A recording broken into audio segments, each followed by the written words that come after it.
गांव में एक बहुत ही भक्त परिवार रहता था।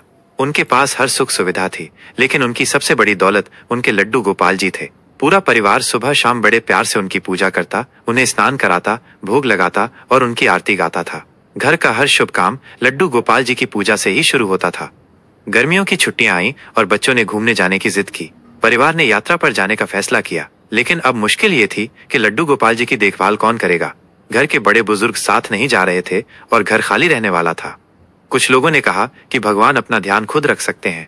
आखिर परिवार ने लड्डू गोपाल जी को घर पर ही छोड़ने का फैसला कर लिया।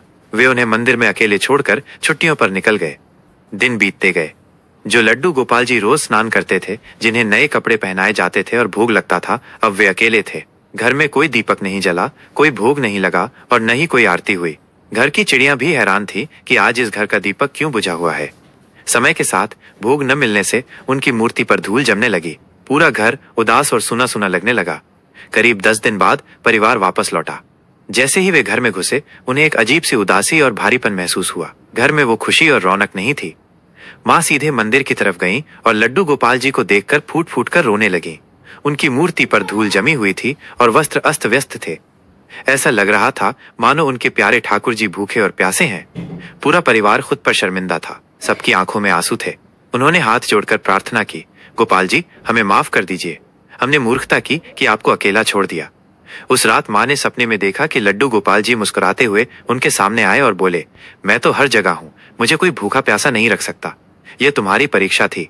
मैं तुम्हें यह महसूस कराना चाहता था कि जिस घर में मेरी सेवा नहीं होती, उस घर की शांति और समृद्धि भी दूर हो जाती है। सुबह होते ही परिवार ने यह पक्का इरादा कर लिया कि अब से वे कभी भी लड्डू गोपाल जी को अकेला नहीं छोड़ेंगे। वे या तो उन्हें अपने साथ लेकर जाएंगे या फिर उनकी सेवा के लिए किसी को घर पर रखेंगे।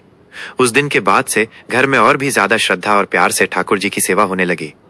इस कहानी से ये सीख मिलती है कि भगवान की सेवा और भक्ति केवल एक परंपरा नहीं है, बल्कि ये हमारे जीवन में खुशी, ऊर्जा और जीवन भरती है।